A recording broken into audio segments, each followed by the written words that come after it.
আমার মুসলমান বন্ধুগণ গভীর মনোযোগ।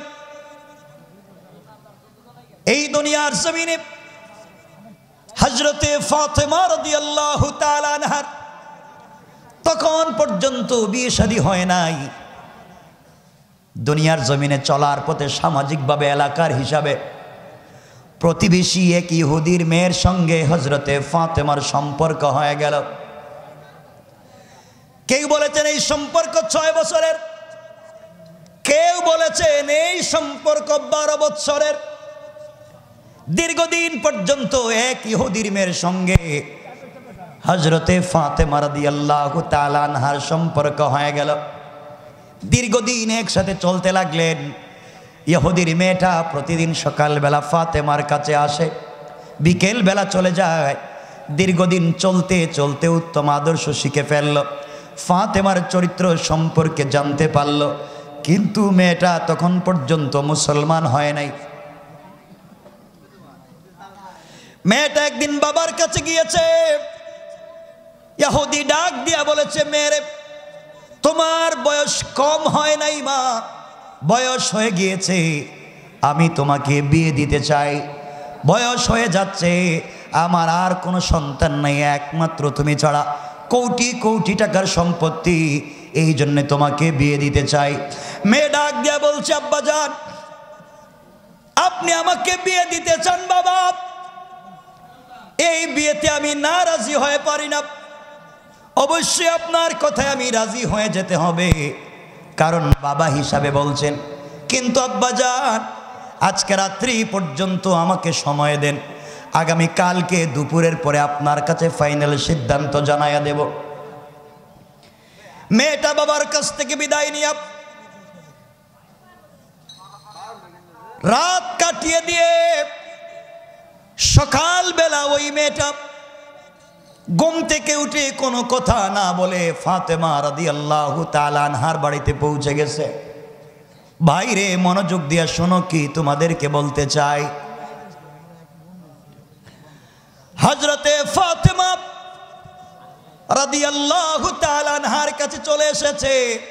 ডাক দিয়া বলেছে, বোন রে, আজ আমি এসেছি তোমার কাছে, এই পৃথিবীর সবথেকে বড় ডিসিশন নিতে এসেছি, লাইফের সবথেকে বড় ফাইনাল সিদ্ধান্ত নিতে চাই। ফাতেমা ডাক দিয়া বলছেন, বোন রে কি নিতে চাও তুমি আমাকে বলো। মেয়ে ডাক দিয়া বলছে, ফাতেমা তুমি মুসলিম, আমি ইহুদি, দীর্ঘদিন থেকে তোমাকে আমি চিনি, তোমার আদর্শ সম্পর্কে আমার ধারণা হয়েছে এই পৃথিবীতে আসমানের নিচে জমিনের উপরে একমাত্র কেবলমাত্র বিশ্বস্ত আমানতদার একমাত্র তোমাকে মনে করি। পৃথিবীতে এত আমানতদার আর কাউকে মনে করি না, বিশ্বাস করি না। তোমার কাছে এসেছি, আমার জিন্দগির ফাইনাল সিদ্ধান্ত নিতে চাই। ফাতেমা ডাক দিয়ে বলছেন, বলো কি সিদ্ধান্ত নিতে চাও। মেয়ে ডাক দিয়ে বলছে, ফাতেমা আমার বাবা আমাকে বিয়ে দিতে চায়। এই পৃথিবীতে বাবার একমাত্র কেবলমাত্র শুধুমাত্র একটা সন্তান আমি, বাবার সম্পদের অভাব নাই, আমাকে বিয়ে দিতে চায় বাবা। এই বিয়েতে আমি রাজি হব কিনা আমি বুঝতে পারি না। বাবা আমাকে বলে দিয়েছে যার কাছে আমাকে বিয়ে দিতে চায় ও হচ্ছে এই এলাকার সবথেকে সম্ভ্রান্ত ইহুদির ছেলে, শিল্পপতি, কোটি কোটি টাকার মালিক, এক ইহুদির ছেলের সঙ্গে আমাকে বিয়ে দিতে চায়। ফাতেমা তোমার কাছে জানতে চাই, বাবা যেই ছেলের সঙ্গে বিয়ে দিতে চায় ওই বিয়েতে আমি রাজি হব কিনা। ফাতেমা ডাক দিয়ে বলছেন, বোন রে আমি মুসলিম, তুমি ইহুদি, তোমার পার্সোনাল লাইফে আমি কোনো পরামর্শ সিদ্ধান্ত দিতে পারি না। মেয়ে ডাক দেয়া বলছে, ফাতেমা এই পৃথিবীতে ধর্ম নিয়ে আমি তোমার সঙ্গে এই মুহূর্তে কথা বলতে চাই না। পৃথিবীতে আমার বাবাকে এতটুকুন বিশ্বস্ত আমানতদার মনে করি না। আমার জিন্দগিতে চলার পথে তোমাকে যতটুকুন বিশ্বস্ত আমানতদার মনে করেছি, একমাত্র তোমার কথার উপরে বড় করে আমি বিয়ে করতে পারি। এবার ফাতেমা ডাক দিয়ে বলছেন, বোন শোনো, কোনো বাবাই চায় না তার মেয়েটা কষ্টে থাকুক, খারাপ জায়গায় বিয়ে হয়ে যাক, কোনো বাবারাই তো চাইবে না পৃথিবীর সকল বাবারাই তো চায় তার মেয়েগুলা ভালো থাকুক, শান্তিতে থাকুক। আমার মন বলছে তোমার বাবা তোমার জন্য যেই ছেলে ঠিক করেছেন, পাত্র নির্ধারণ করেছেন, ওই বিয়েতে তুমি রাজি হয়ে যাও, হয়তো কল্যাণ আছে। মেয়ে ডাক দিয়া বলছে, ফাতিমা তুমি বলেছ এই বিয়েতে রাজি হয়ে যেতে, আমি রাজি হয়ে যেতে পারি। ফাতিমা তোমার কথার উপরে ভিত্তি করে আমি বিয়েতে রাজি হয়ে যেতে পারি, কিন্তু আমার একটা শর্ত আছে। ফাতেমা বললেন, বলো না শর্ত কি, কি বলতে চাও? মেয়ে ডাক দিয়া বলছে, ফাতেমা শর্ত হলো তুমি যদি আমার বিয়েতে যাও, তুমি আমার বিয়েতে গিয়ে আমার পার্শ্বে বসে পৃথিবীর শ্রেষ্ঠ একটা আমানতদার ভদ্র মেয়ে আমার সম্পর্কে যদি আশীর্বাদ করে দে, আমার জন্য দোয়া করে দে, সৃষ্টিকর্তা হয়তো আমাকে কল্যাণ দান করবে। তুমি যদি আমার বিয়েতে না যাও আমি কেমনে বিয়ে করতে পারি বলেন? ফাতেমা ডাক দিয়ে বলছেন, শোনো বোন, তুমি ইহুদি আমি মুসলিম, তোমার বিয়েতে আমি যেতে পারি না। মুসলমানেরা আমাকে আমার বাবাকে নিয়ে টিটকারি করবে, গালি দিতে পারে, আর তোমার বিয়েতে আমি গেলে ইহুদিরা তোমার বাবাকে টিটকারি করতে পারে, গালি দিতে পারে। এই জন্যে আমি তোমার বিয়েতে যেতে পারবো না, মাফ করে দিবা। মেয়েটা দাঁড়িয়ে চোখের পানি ছেড়ে ডাক দিয়ে বলছে, ফাতেমা তুমি যদি আমার বিয়েতে না যাও, সৃষ্টিকর্তার শপথ করে বলছি আমি মৃত্যুবরণ করতে পারি, পৃথিবী ধ্বংস হয়ে যেতে পারে, এই পৃথিবীর কোনো ছেলেকে তুমি ছাড়া আমি বিয়ে করব না। এত আসতে বললেন।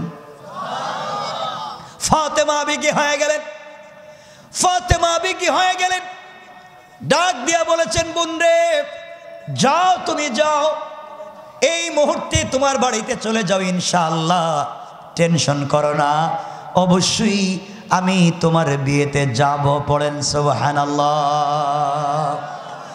মেয়েটা আস্তে আস্তে করে বাবার কাছে গিয়েছে, বাবাকে ডাক দিয়া বলেছে, বাবা তোমাকে বলেছি আজকে আমি ফাইনাল সিদ্ধান্ত জানিয়ে দিতে চাই, বাবা তুমি আমার জন্য ছেলে ঠিক করেছো, বাবা হিসাবে আমার জন্য খারাপ চাইবা না আমি জানি।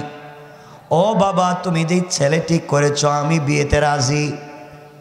ইহুদি খুশি হয়ে গিয়েছে, আনন্দ করে ডাক দিয়ে বলছে, মেরে আমার জিন্দগিতে আর কোনো কষ্ট নাই, একমাত্র সন্তান বিয়েতে রাজি হয়ে গিয়েছে, আমি সবাইকে দাওয়াত করি। মেয়ে ডাক দিয়ে বলছে, আব্বা জান আমি যে বিয়েতে রাজি আমার শর্ত আছে। ইহুদি ডাক দিয়া বলছে, মেরে মা তোমার শর্ত কি আমাকে বলো।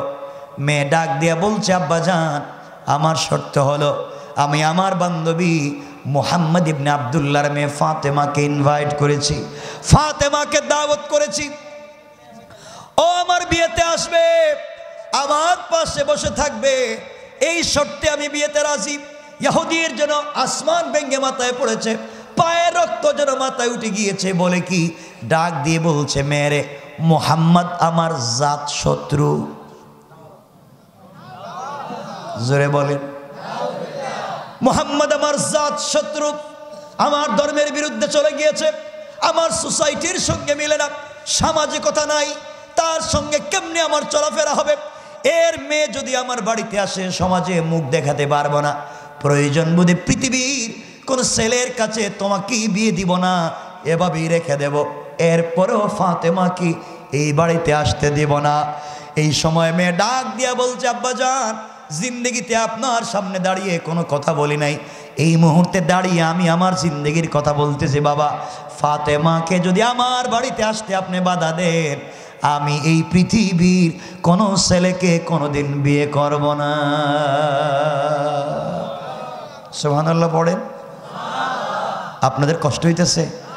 আমি কি রেখে দেব? মেয়েটা বাবার কাছ থেকে সময় নিয়ে ফাতেমার কাছে গিয়ে পরামর্শ করছে, বোন বাবা যে ছেলে ঠিক করেছে আমি বিয়ে করব কিনা। আর বাংলাদেশে সব না, বাবা যদি বলে মা তোমার জন্য একটা ছেলে ঠিক করেছে, খুব ভদ্র ভালো নামাজি, তুমি কি বিয়েতে রাজি? মেয়ে বলছে, আব্বা আপনি বলেন কি, I am sorry, don't disturb, আমাকে এগুলো বলবেন না, মেচুইড, আমার বয়স হয়েছে, আপনি এখন আমার বিয়ে ঠিক করছেন। আমি তো 5 বছর আগে বল্টুর ছেলের সাথে প্রেম।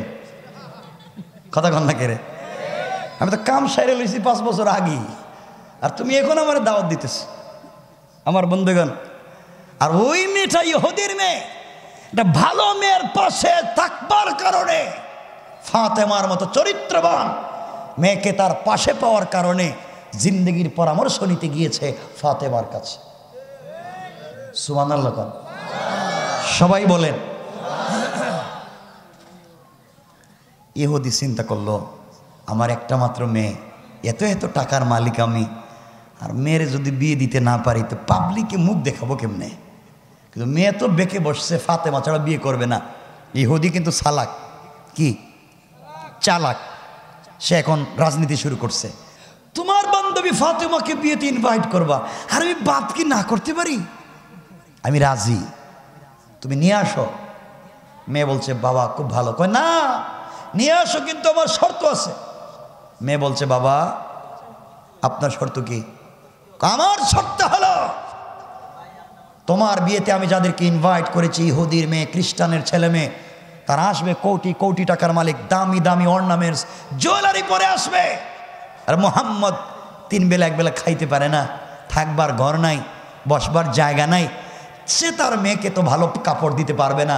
সুতরাং ফাতেমা যদি আমার বাড়িতে আসতে হয়, সামাজিকতা মেনটেন করে, সোসাইটি বিল্ড আপ করে আমার বাড়িতে আসতে গেলে অবশ্যই তাকে একটা চমৎকার নতুন পোশাক পরে আসতে হবে। নতুন পোশাক ছাড়া আমার বাড়িতে আসতে পারবে না। ইহুদির চিন্তা হলো, পোশাকও পাবে না, আসতে বলবেন না, আসতেও চিন্তা করছেন। কি কৌশল করছে ফাতেমা, গরিব মানুষ, পোশাকও পাবে না, আসতেও পারবে না। যা, মেয়েটা দৌড়াইয়া ফাতেমার কাছে এসে বলছে, বোন তুমি আমার বিয়েতে যাও, আমার বাপ চায় না, গালাগালি করে, দেখতেই পারে না। বহুত কথার পরে সে রাজি, একটা শর্তে, তুমি যদি একটা নতুন পোশাক পরে আমার বিয়েতে যাও, এছাড়া পুরাতন পোশাক পরে যাইতে পারবা না। ফাতেমা এই কথা শুনে হাউমাউ করে কান্নায় ব্যঙ্গে পড়লেন। বোন তুই কি বলিস? আমি এমন এক বাবার ঘরে জন্ম নিয়েছি, আমার মনে হয় না কোনোদিন বাপ আমার ঘরে 3 বেলার খাবার দিতে পেরেছেন। আমার বাপের পরনেই তো ছেঁড়া কাপড়, আমি কেমনি কাপড় পাবো? আমাদের তো থাকবারই ঠিক মতো ঘর নাই, আমি নতুন পোশাকও পাবো না, তোমার বিয়েতেও যেতে পারবো না, মাফ করে দিও। মেয়েটা দাঁড়িয়ে গিয়েছে, বলছে ফাতেমা আমি কিন্তু সব জানি, যদিও মুসলিম হইনি, তোমার সম্পর্কে তোমার কাছাকাছি থাকতে থাকতে আমি কম জানি না ফাতেমা, তুমি আমাকে ফিরাইয়া দিও না, আমার মন বলছে তুমি পারবে। ফাতেমা বললেন বলো কেমনে? আমার বন্ধুগণ, ইহুদির মেয়ে ডাক দিয়ে বলছে, ফাতেমা তুমি আমাকে অনেক দিন বলেছ এই পৃথিবীতে তুমি একজনের সাথে সম্পর্ক করেছ, একজনকে তুমি মন প্রাণ উজাড় করে ভালোবাসো। ও ফাতেমা তুমি বলেছ জিন্দেগিতে তাকে দেখো নাই, না দেখে তাকে পাওয়ার জন্যে সারাদিন রোজা রাখো, না খেয়ে থাকো, রাত যখন গভীর হয়ে যায় সেজদায় গিয়া তার জন্য হাউমাউ করে কান্না করো। তুমি আমাকে বলেছো ফাতেমা তুমি যার সঙ্গে সম্পর্ক করেছো তিনি হচ্ছেন তোমার সৃষ্টিকর্তা আল্লাহ। তুমি বলেছো নামাজে দাঁড়িয়ে যখন তুমি তেলাওয়াত করো তোমার আল্লাহ তোমার প্রত্যেকটা কথার জবাব দেয়। ফাতেমা তুমি আমাকে বলেছো তোমার আল্লাহ তোমার বাবাকে উহুদ পাহাড় পরিমাণ সম্পদ দিতে চাইছে, স্বর্ণ দিতে চাইছে, তোমার বাপ নেন নাই, তোমাদেরকে কোটি কোটি টাকার মালিক বানাইয়া দিতে চাইছে, নেয় নাই। গরিবের জিন্দেগি গ্রহণ করে আখেরাতে সে আল্লাহকে পেতে চাও। ফাতেমা দুনিয়ায় দেখেছি কোন ছেলে যদি কোনো মেয়ের সাথে সম্পর্ক করে ওই মেয়েটাও যদি ছেলের কাছে কিছু চেয়ে বসে, না থাকলেও ঋণ করে হলেও এনে দেওয়ার চেষ্টা করে। যার জন্য তুমি পাগল হয়ে সারাদিন রোজা রেখে যাও, সেজদায় পড়ে চিৎকার করে কতদিন দেখেছি ডাক দিয়া বলেছো আল্লাহ। সে আল্লাহ কি পারে না তোমাকে একটা সাধারণ একটা পোশাকের ব্যবস্থা করে দিতে?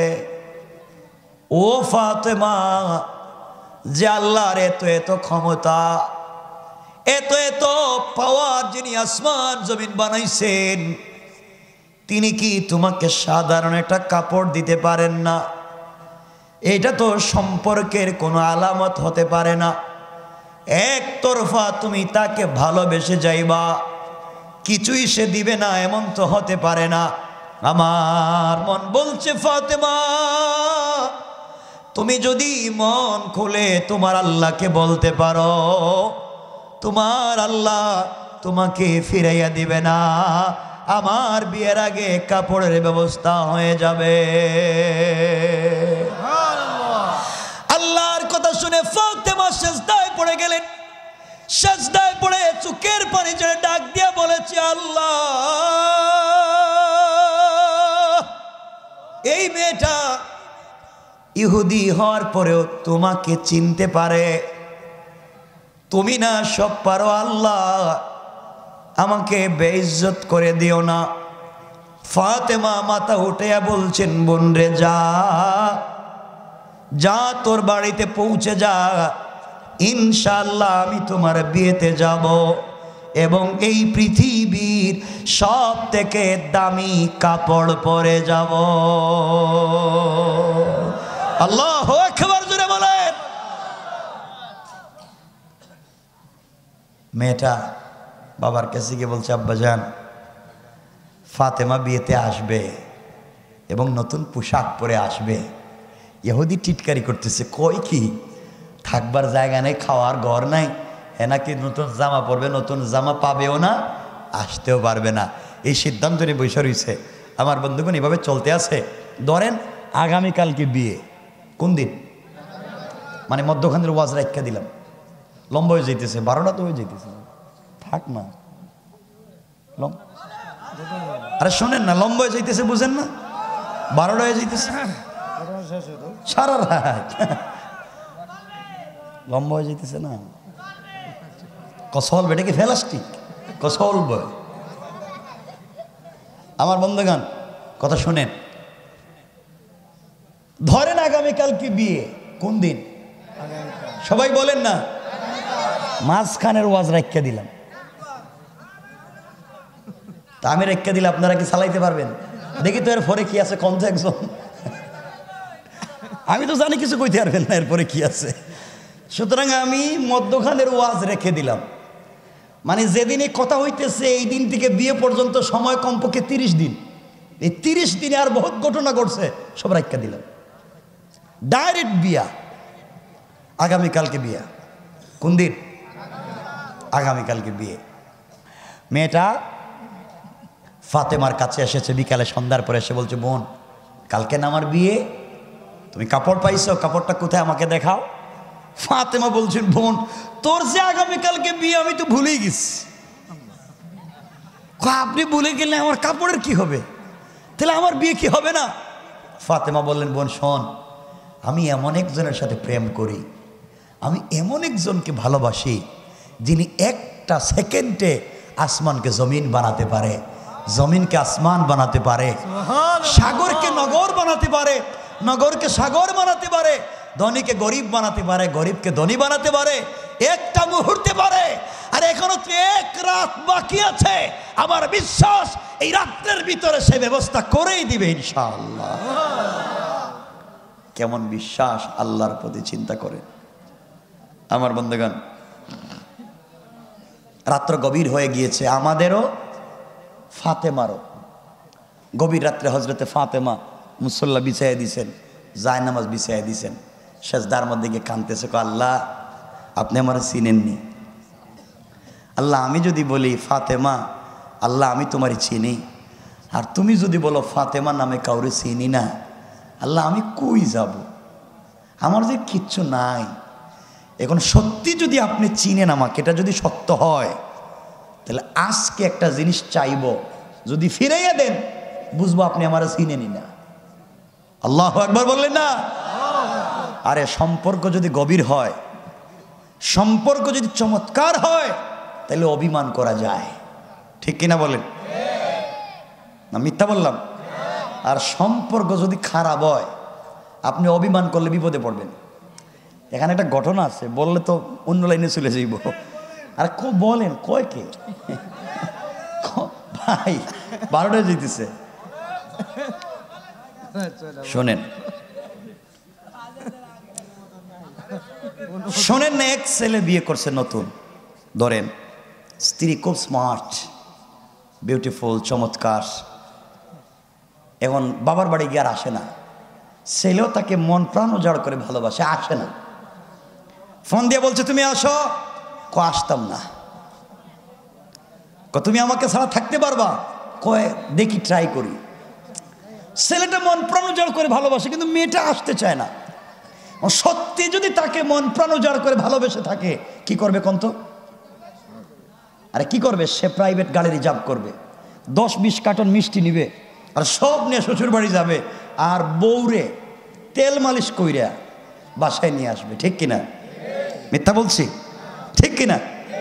আর আরেক বউ স্বামী 2 চোখে দেখতে পারে না, ঠোঁট ধরে, চেহারা ধরেন কালো, বললাম কি, ঠোঁট মোটা, পাও রেল লাইনের মতো ফাড়া ফাড়া, শরীরে গন্ধ, মানে তার কোনোভাবেই স্ত্রীকে পছন্দ না।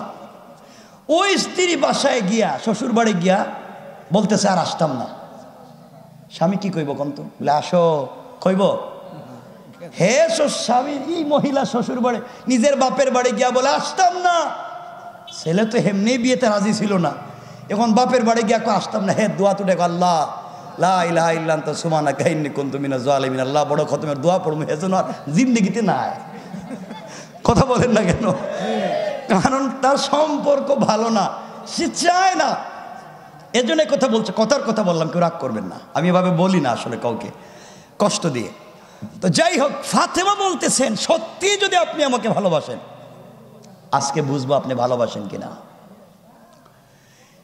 পিছনে শুধু কথা কয়, এটা আমার খারাপ।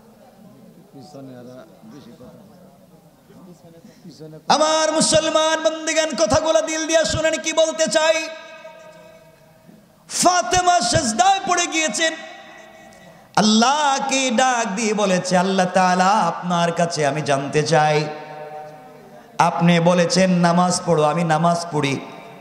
আপনি বলেছেন হারাম খাওয়া যাবে না, আমি ফাতেমা হারাম ধরিও না।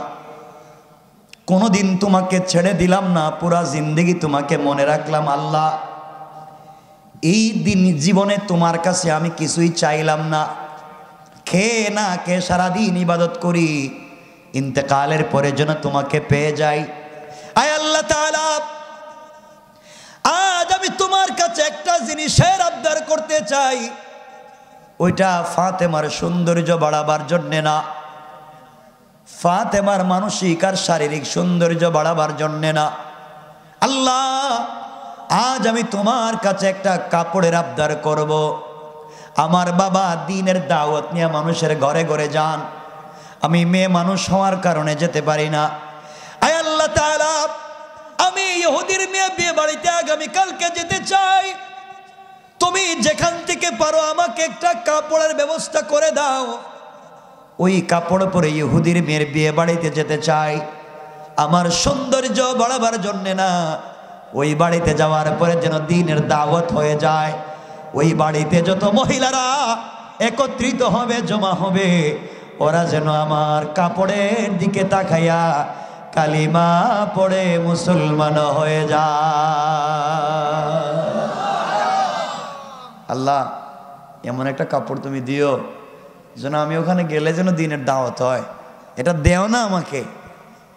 এই বলে ফাতেমা দোয়া শেষ করলেন, মুসল্লা রাইখা দিলেন, কাপড়ের কোনো খবর নাই।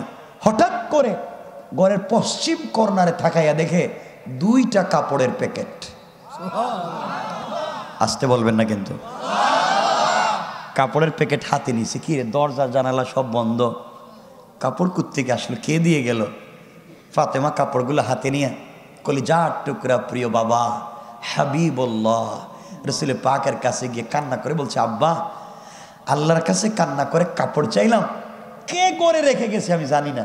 এই যে 2টা কাপড়ের প্যাকেট, নবীজি প্যাকেটগুলো হাতে নিলেন, একটা প্যাকেট খুললেন, খুলে দেখেন একটা প্যাকেটে একটা সালোয়ার, একটা কামিজ, আরেকটা প্যাকেটে দেখেন একটা ওড়না, ডিজাইন করা, বডিতে স্টোন দেয়া, পাথর দেয়া, আর সুন্দর করে তার এই কাপড়ের সুন্দর করে ডিজাইন করা, পারফিউমের গ্রান বের হচ্ছে, ওড়নার মধ্যে গ্লাসের টুকরা দিয়ে ডিজাইন করা। নবীজি চিন্তা করলেন কাপড় 3টা, আবার এত ডিজাইন, এটা তো দুনিয়ার কোনো সাধারণ পাবলিকের কাজ না। 2 প্যাকেটে 3 কাপড়, এটা তো জান্নাতের কাজ, কারণ জান্নাতি মহিলাদের পোশাক হবে জান্নাতে 3টা, সালোয়ার, কামিজ আর ওড়না। ওড়নার দাম কত, সালোয়ার কামিজের দাম কত, এটা তো বলা দূরের কথা। আমি যদি যে স্টোন কাপড়ের ডিজাইনে যে পাথরের টুকরা দেওয়া, এটার ওয়াশ করলেও 2 ঘন্টা লাগবে। আসতে বলেন আল্লাহু আকবার বলেন না। পাথরে যে পাথর, কাপড়ে যে পাথর দিয়ে ডিজাইন করে, এটা বললেই 2 ঘন্টা শেষ হবে না। নবীজি চিন্তা করলেন আসলো কোত্থেকে এত ডিজাইন, কি দিয়ে গেল? হঠাৎ করে নবীজি শোনেন ঘরের দরজায় কে নক করতেছে। নবীজি দরওয়াজা খুলে দিলেন। জিবরিল আমিন ঘরের ভিতরে প্রবেশ করলেন। জিবরাইল ঘরের ভিতরে প্রবেশ করে সালাম দিয়ে বলছেন, ইয়া রাসূলুল্লাহ, আপনার ভাঙ্গা ঘরে থেকে আপনার কলিজার টুকরা মেয়ে ফাতেমা আল্লাহর সঙ্গে এমন সম্পর্ক করেছে, কান্না করে আল্লাহর কাছে কাপড়ের আবদার করেছে, আর আল্লাহ তাআলা আমি জিবরিল আমিনকে দিয়া জান্নাতুল ফিরদাউস থেকে 1 সেট কাপড়ের ব্যবস্থা করে দিয়েছে। সুবহানাল্লাহ, জোরে পড়েন। নবীজি কাঁদলেন, অনেকক্ষণ কাঁদলেন যে আমার মেয়ে আমার ঘরে থেকে খেয়ে না খেয়ে কি আদর্শ শিখছে। অনেকক্ষণ কাঁদলেন। কান্না করার পরে মেয়েকে ডাক দিয়ে বলছেন, মা এই কাপড়টা নিয়ে যাও, আগামীকালকে বিয়েতে যাইও, পর্দার সাথে যাইও। কেমনে? পর্দার সাথে যাইও, এটা বলার কারণ কি ছিল? হেডের ওয়াশ করলে তো আজকে রাত শেষ হইয়া সকাল হয়ে যেতে পারে, কালকেও থাকবো। কারণ নবীজি এজন্য বলছেন, এখানে লম্বা ইতিহাস। কারণ মহিলারা যেদিন নতুন পোশাক পরে, নতুন ড্রেস আপ করে, ওদিন কিন্তু পর্দা করে না। কি বলেন? যেদিন মার্কেটে যায়, যেদিন কনভেনশন হলে যায়, পার্টিতে যায়, ওদিন কি খুব পর্দা করে? কথা বলেন না। এই জন্য নবীজি বলছেন, ফাতেমা বিয়েতে যাইও, পর্দার সাথে যাইও। ফাতেমা তো এমনি যাবেই পর্দার সাথে। হযরতে ফাতেমা কাপড়টা পরলেন। একে তো বিশ্বনবীর ঔরসে খাদিজাতুল কুবরার গর্ভে জন্ম নেওয়া ফাতেমা, আল্লাহ যাকে সাইয়্যিদাতু নিসাই আহলিল জান্নাহ বানাতে চায়, জান্নাতি মহিলাদের নেত্রী বানাতে চায়। আল্লাহ যাকে সাইয়্যিদা শাবাবি আহলিল জান্নাহ, জান্নাতি যুবকদের নেতা হাসান হুসাইনের মা বানাতে চায়। আল্লাহ যাকে আসাদুল্লাহিল গালিব, আল্লাহ যাকে বিজয়ী বাঘ বানিয়েছে, হযরতে আলীর স্ত্রী বানাতে চায়। ওই মহিলা কি কম সুন্দর? এমনিই তো ফাতেমা সুন্দর, তার উপরে পড়েছে জান্নাতি পোশাক, নূরুন আলা নূর। জোরে বলেন না সুবহান। আপনাদের আওয়াজ কমতেছে আর আমি ওয়াজ কমাইয়া দিতেছি।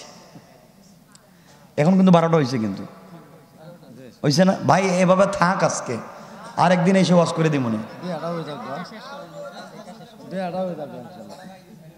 হ্যাঁ কি কয়? আপনাদের কষ্ট হইতেছে না? না, ওয়াজ করতেছি আমি তো, আর কষ্ট হইতেছে আপনাদের। সংক্ষেপ, একেবারে সংক্ষেপ। আপনাদের কথা রাখছি, কথা রাখছি, কথা বলবো, কিন্তু আমি যখন রেখে দেব কেউ বলতে পারবেন না সালাম। এটা তো বিপদ, বলতে পারবেন না কিন্তু। বলেন ইনশাল্লাহ, বলেন এই যে ইনশাল্লাহ, আবার বলেন ইনশাল্লাহ, এই যে ইনশাল্লাহ। এটার নাম ওয়াদা। এটার নাম কি? রাসূল বলেছেন, ওয়ালা দীন লিমান লা আহদালা। যারা ওয়াদা দিয়ে ওয়াদা রাখেন, এদের কোনো ধর্ম নাই। এর অর্থ আপনারা ওয়াদা দিছেন, আমি রেখা দিলে কিছু কইতে পারবেন না।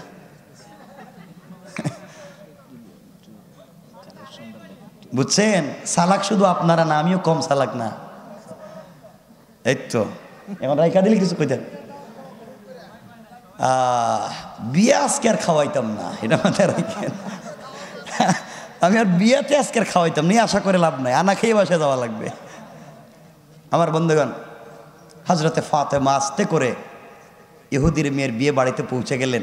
যেই ঘরের ভিতর ওই মেয়েটাকে অর্নামেন্টস জুয়েলারি পরাইয়া ডিজাইন করে চমৎকার করে বসিয়ে রাখা হয়েছে, হজরতে ফাতেমা যখন ওই ঘরের ভিতরে ঢুকছেন, পুরাটা বাড়ি জান্নাতুল ফিরদাউসের কাপড়ের গ্রানে মুখরিত হইয়া আর ফাতেমার কাপড়ের আলোতে পুরা বাড়ি আলোকিত হয়ে গিয়েছে। যেই মহিলারা এই বাড়িতে জমা হয়েছে, সব মহিলারা ফাতেমার কাছে আইসা বলে, বোন, এত দামি কাপড় কই পাইছো? আমাদের কাপড় কি আর তোমার কাপড় কি? তুমি তো গরিবের মেয়ে, এত দামি পোশাক কই পাইলা তুমি? ফাতেমা বলছেন, ওটা আমি কিনে আনছি। সুবহানাল্লাহ বললেন না? কি করছি? কিনে আনছি। মহিলারা কই এত দামি কাপড়? তোমার জিন্দিগিতে তো মার্কেটে যাও নাই, তুমি চিনলা কেমনে? তুমি কোত্থেকে আনছো? কই কিনছি তো। ফাতেমা বললেন ফাতেমাকে মহিলারা বলছে, বোন, এটা কই পাওয়া যায়, আমরা কি কিনতে পারবো? ফাতেমা বললেন, শোনো, আমার এই কাপড়টা তোমাদের বডিতে একটা ঘষা লাগাইয়া বাড়িতে যাও, জিন্দিগিতে কেনার তৌফিক নাই, আমি যেটা পড়তেছি তোমরা কিনতে পারবে না। মহিলাদের জিদ কম না বেশি? রাগ উঠে গেছে গা, গরিবের মেয়ে কই কি, আমরা নাকি কিনতে পারতাম না? ফাতেমা বলো, কোত্থেকে কিনছো? আমরাও কিনবো। ফাতেমা বললেন, তোমাদের বাপ দাদার 14 গোষ্ঠীর সম্পত্তি যদি বিক্রি করো, আমার কাপড়ে যে পাথর আছে এই পাথরও কিনতে পারবা না। সুবহানাল্লাহ বললেন না? রাগ তো আর বেশি উঠছে এখন মহিলাদের। যার বিয়ে হওয়ার কথা, হে আসর থেকে ওইটা বাপের কাছে গিয়ে, আব্বা আমি বিয়েতে রাজি না। কেন? সব কিছু রেডি করলাম, আজকে একটু পরে বিয়ে, তুমি বিয়েতে রাজি না কেন? আমি বিয়ে কেমনে করব? তুমি ফাতেমাকে আসতে বাধা দিছ, ও যে কাপড় পরছে আর আপনি আমার যে কাপড় কিনে দিছেন, আপনার দেওয়া কাপড় দিয়ে তুমি ফাতেমার জুতাও মুছতে পারবো না। আল্লাহু আকবার বলেন না? আমি বিয়ে করব না যতক্ষণ পর্যন্ত ফাতেমার মতো কাপড় না দিবেন। মানে হে কাপড় কই পাইতো? ভেজাল লাগিয়ে গেছে গা।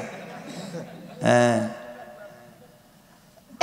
যেই মহিলারাই বাড়িতে জমা হয়েছে, সবাই একত্রিত হইয়া বলছে, ফাতেমা তাদের অভিভাবকদেরকে গিয়ে বলছে, আমরাও বিয়েতে রাজি না, যার রান্না বাড়ি হয়েছে সব ফালাই দিতে হইব, মুখেই দিতাম না যতক্ষণ পর্যন্ত কাপড় আইনা না দিবেন। এখন তো সব উল্টা পাল্টা হয়ে গেছে গা। সবাই এসে ফাতেমারে বলে, বোন কাপড়টা কই পাইছো, কোন মার্কেট থেকে কিনছো? ফাতেমা বলেন, আমি যে মার্কেট থেকে কিনছি ওই মার্কেট তোমরা চিনবা না। মহিলারা বলছে, কি আমরা এই দেশের সব মার্কেট চিনি, মার্কেটে কোন কোন দোকানে কি পাওয়া যায় সেটাও জানি, কোন মার্কেটের কোন জায়গায় সিপাগল্লি আছে সেই সিপাগল্লি জানি, কোন জায়গায় ফুচকা পাওয়া যায়, কোন জায়গায় ছটপটি পাওয়া যায় সেটাও জানি। স্বামীর মোবাইল নম্বর না থাকলেও সেভ করা দোকানের ম্যানেজারের নাম্বার আছে। কতক্ষণ না রে মহিলারা এখন তো অনলাইনে তারা কেনাকাটা করে, সব আছে তাদের কাছে। কথা বলেন না কেন? আছে না নাই? এই ওয়াজ করলে তো খারাপ হয়ে যাবেন আপনারা।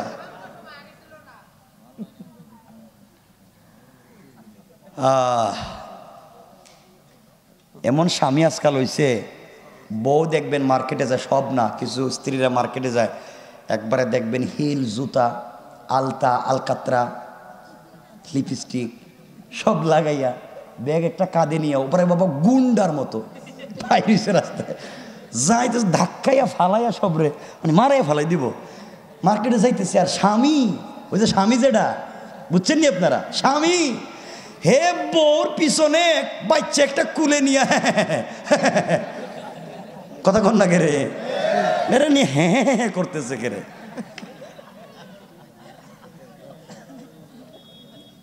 আপনারা বাইচা গেছেন গাছকে। আমার বন্ধুগণ, যাক, হজরতে ফাতেমা রাদিয়াল্লাহু তাআলা আনহাকে মহিলারা বলছে, বোন কোন মার্কেট থেকে কিনছো বলো না। ফাতেমা বললেন, তোমরা এই মার্কেট চিনবা না। সবাই বলছে, বোন বলো, আমাদেরকে বলো তুমি কোন মার্কেট থেকে কিনছো, আমরা নামটা কমপক্ষে শুনি, আমরা আজকে বিয়ে হবে না, আজ কিচ্ছু হবে না, কাপড় লাগবে। ফাতেমা বললেন, শোনো, আমি যেই দোকান থেকে কাপড় কিনেছি ওই দোকানের নাম হলো জান্নাতুল ফিরদাউস। আর যে মার্কেট থেকে কাপড় কিনে নিয়ে এসেছি ওই মার্কেটের নাম জান্নাত। আর ওই মার্কেটে যে রাস্তা দিয়ে গিয়েছি মিরপুরের রাস্তা না রে, খিলকেতের রাস্তা না, এটা হচ্ছে ইহদিনাস সিরাতাল মুস্তাকিম। মহিলারা, সিরাতে মুস্তাকিম নামক রাস্তা দিয়া চললে সামনে গেলে জান্নাত নামক মার্কেট পাইবা। ওই মার্কেটে গেলে জান্নাতুল ফিরদাউস নামক দোকান পাইবা। ওখানে গেলে পরে আমার চাইতে আরো দামি দামি কাপড় পাইবা। মহিলারা আশ্চর্য হয়ে গেছে, বলে কি জান্নাতুল ফিরদাউস দোকানের নাম, জান্নাত মার্কেটের নাম। আমাদের মার্কেটের নাম সলিমুদ্দিনের মার্কেট। আরে ওকে জান্নাত না, আমি তো শুনি নাই কোনোদিন। মহিলারা বলছে ফাতেমা এই নাম তো জীবনে জানলাম না, এটা কই পাওয়া যায়, কোন মার্কেট? ফাতেমা বলছে না আছে রে, না থাকলে আমি পাইলাম কই, এটা আছে। মহিলারা বলছে ফাতেমা প্রয়োজনে সব ছেড়ে দিব, মা বাপ ছেড়ে দিব, স্বামী ছেড়ে দিব, মার্কেটে যাওয়া লাগবে। দেখেন না আমাদের দেশে কিছু ছেলে আছে কয় দরকার হলে বাপ দাদার সম্পত্তি বিক্রি করুন, দরকার হলে কিডনি বিক্রি করুন, এরপরে একটা আইফোন 15 কিনেই ছেড়ে দিব। কথা বলেন না কেন? লাগবেই তার এটা। মহিলারা বলতেছে লাগবেই। এখন এই জায়গা পর্যন্ত কেমনে নিয়ে যাবেন? মহিলারা বলতেছে ফাতেমা সত্যি বলো তো তুমি এই মার্কেট থেকে আনছো? সত্যি আনছি। ফাতেমা বলছেন এতক্ষণে তো সত্যি সব কই নাই, সত্যি আর বাকি আছে। কত? বলে আসলে আমি কাপড়টা কিনে আনি নাই। বলে কিনো নাইতে পাইছো কই? আমার সাথে একজনের প্রেম। প্রেম সুবহানাল্লাহ বললেন না? আমি একজনের ভালোবাসি, হেও আমারে ভালোবাসে, এই জন্য এটা আমার গিফট করছে, গিফট। বুঝেননি কেমন জেলাস হইতেছে এরা? কার সাথে প্রেম করলো? আমরা প্রেম করলে 2 টাকার বাদামও কিনে দেয় না। আরে রে দেখি এমন দামি কাপড় দিছে, তাইলে তো ওরে দেখা দরকার। মহিলার এখন জমা হয়েছে, কয় ফাতেমা মার্কেটে যাই কাপড় পাই আর না পাই এই লুকটারে পাওয়া লাগবো। সুবহানাল্লাহ বললেন না? আপনারা আমারে মারাইবেন আজকে, রাত্র হয়ে যাইতেছে বেশি।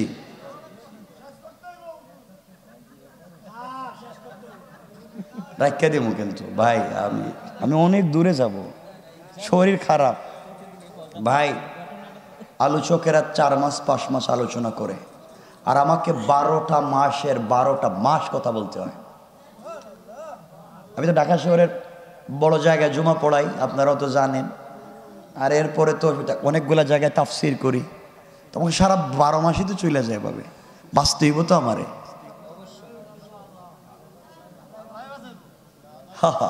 আপনি ওয়াজ করতে করতে মরে যান, আমাদের আপত্তি নাই, বাঁচাইব তো আল্লাহ, আল্লাহ বাঁচাইব। ওয়াজ করতে করতে মরে এই দেখতেছেন না, আমি তো চিনি। যাওয়ার সময় কিপটামি শুরু করে দিব। আজকে যদি উল্টাপাল্টা করে, আপনাদেরকে সাক্ষী রেখে বলতেছি, কালকে যেখানে ওয়াজে যামু মাইক লাগাইয়ে হের নাম কইয়া, মিরপুরের নাম কয়া দিমু। কথা কোন ঠিক কয়া দিমু? এখন দেখছেন নি, ওয়াজ করতে করতে মইরা যান, যাওয়ার সময় কবে হুজুর হুজুর। তখন এইটা আমি কার কাছে বলবো? এই কথা যদি আজকে কয় তাহলে কিন্তু খবর আছে। কি করেন আপনারা? বলেন না ঠিক, বলেন না ঠিক, বলেন। দেখছেন নি বেজাল আছে কিন্তু, বহুত কষ্ট। শুধু আপনাদের ভালোবাসার কথা বলতেছি। এই আমার মনে হয় না এভাবে আমি কথা বলছি কখনো, শুধু ভালোবাসায় বসে কথা বলতেছি। আমার বন্ধুগণ, কথা সংক্ষেপ করবো, কেউ বলবেন না। হযরতে ফাতেমা বলছেন, বোন ওখানে তোমরা যাইতে চাও? সত্যি যাইতে চাই। ওখানে তো যে কেউ যাইতে পারে না। জান্নাতুল ফিরদাউস নামক যে মার্কেট, জান্নাত নামক যে দোকান, এই জান্নাত নামক যে মার্কেট আর জান্নাতুল ফিরদাউস নামক যে দোকান, ওখানে যাওয়ার যে সিরাতে মুস্তাকিমের রাস্তা, যে কেউ রাস্তা দিয়ে চলতে পারে না, সিকিউর রাস্তা, ভিআইপি রাস্তা, চাইলে যে কেউ চলতে পারে না। এটা চলতে গেলে একটা আইডি কার্ড লাগবে, পরিচয়পত্র লাগবে। পরিচয়পত্র ছাড়া এই রাস্তা দিয়ে কেউ কাউকে যাইতে দিবে না। আইডি কার্ড থাকলেই হবে না, পিন নাম্বার আছে, ওই পিন নাম্বারটা মনে রাখতে হবে। যত শূন্য শূন্য শূন্য যা থাকবে এটা যদি মনে না রাখেন আপনি যাইতে পারবেন না। আপনার কাছে এটিএম কার্ড আছে, বুথে মারলেন, পিন নাম্বার জানেন না, পয়সা পাইবেন? আর তো উল্টা কার্ড আটকে যাইব। তো আমার বন্ধুগণ, ফাতেমা বলতেছেন এই রাস্তা দিয়ে যাইতে গেলে আইডি কার্ড লাগবে, আইডি কার্ড থাকলেই হবে না, পিন নাম্বারও লাগবে।